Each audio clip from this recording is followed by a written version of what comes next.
토론토 블루제이스는 이번 오프 시즌 초반 FA 시장에서는 비교적 적극적인 모습을 보였지만 다른 부분에서는 꽤 조용한 행보를 이어가고 있습니다. 개막일까지는 이제 83일 정도가 남아있는 상황인데요. 사실 2026년과 그 이후를 내다보는 블루제이스에게 FA 시장만이 유일한 해답은 아닐 것입니다. 트레이드를 통한 전력 보강도 있겠지만 팀 내부 자원에 대한 판단 역시 매우 중요하다고 생각합니다.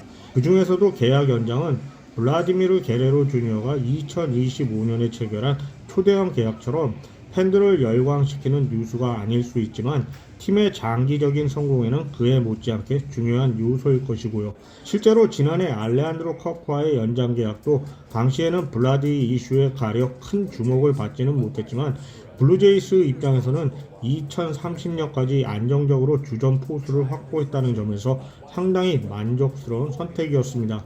이번 오프 시즌 동안 블루제이스 관련 연장 계약 이야기가 많이 나오지 않은 이유 중 하나는 카일 터커나 보 비셋 같은 임팩트 있는 선수들과 계속 연결되고 있기 때문이기도 한데요.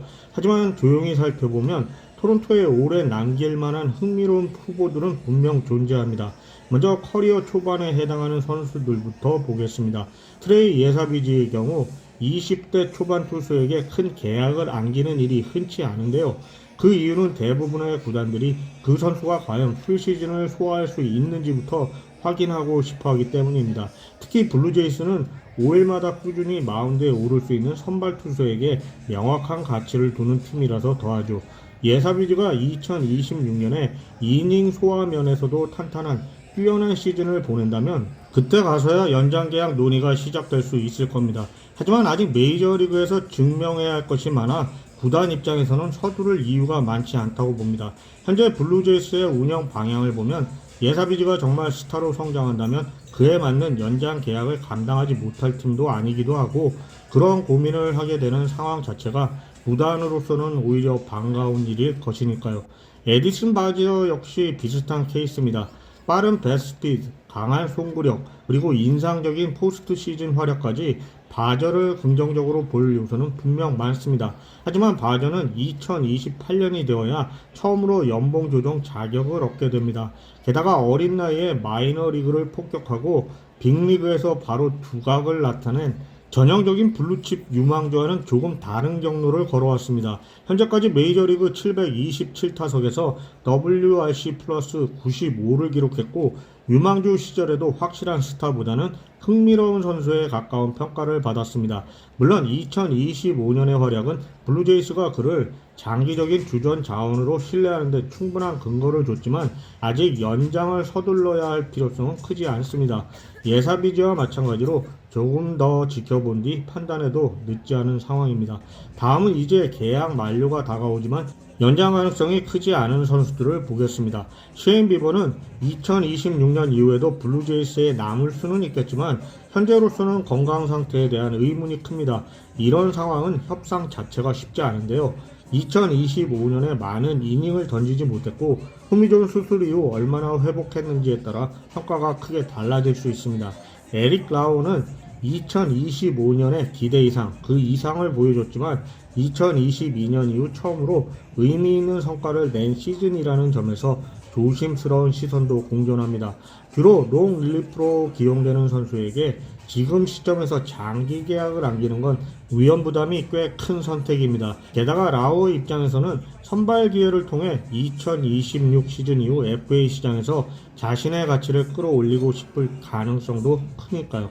마에스트로는 전형적인 베테랑 벤치 자원으로 이런 유형의 선수는 연장 계약 대상으로 거론되는 경우가 거의 없습니다. 블루제이스는 2027년을 위한 800만 달러 옵션을 보유하고 있지만 현재로서는 실행 가능성이 높아 보이지 않습니다. 물론 2026년 성과에 따라 재결합 가능성은 남아있지만요. 지미 가르시아 역시 마찬가지인데요. 기복은 있었지만 좋을 때는 팀에 큰 힘이 됐고 그럼에도 불구하고 최근 2시즌 연속 부상 이력이 있습니다. 2027년이면 36세 시즌이 되는 점도 고려해야 할 것이고요.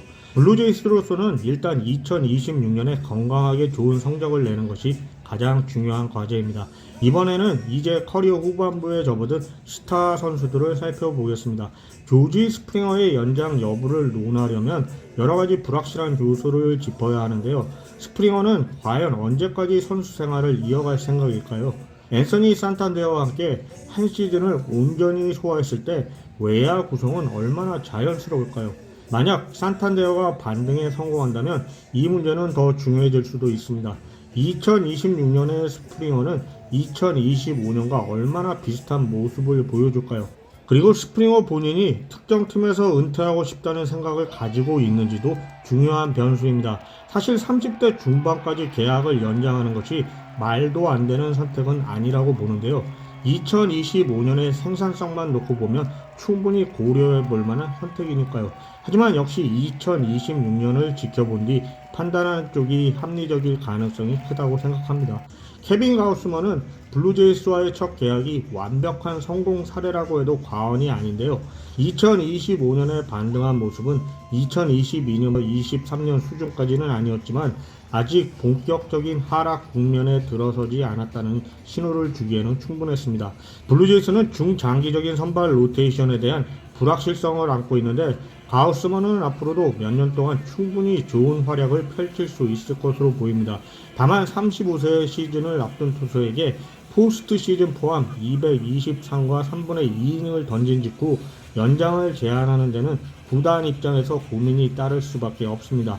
아마도 2026년 초반 건강하고 안정적인 모습을 확인한 뒤 본격적인 협상이 시작될 가능성이 크다고 보는데요.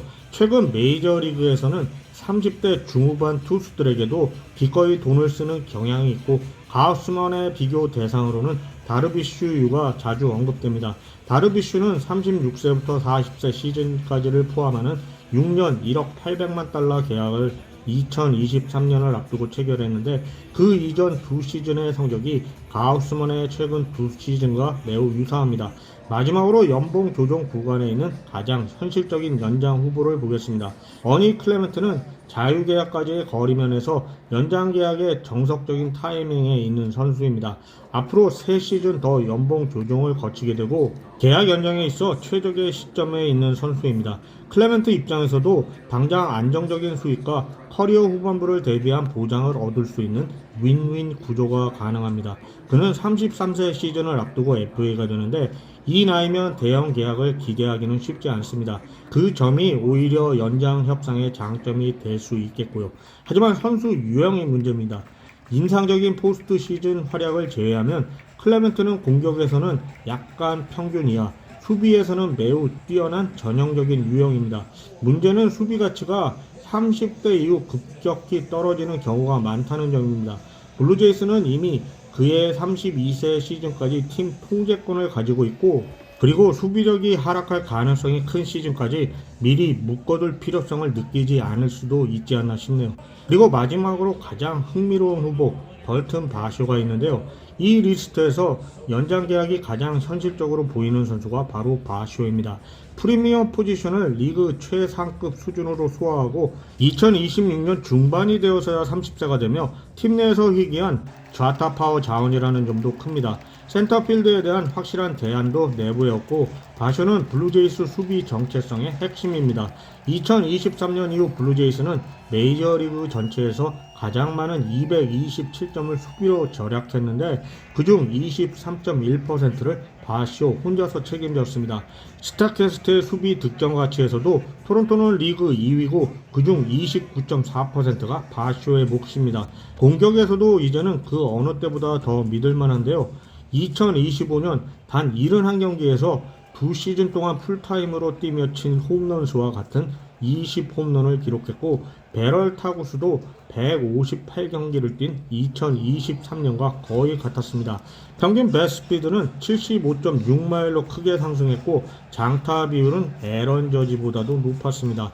커리어 최고 타구 속도도 113.9마일을 기록했고요. 이 모든 데이터는 바쇼가 FA 시장으로 나가 대박을 노려볼 수 있다는 근거이기도 합니다. 하지만 동시에 위험 요소도 분명합니다.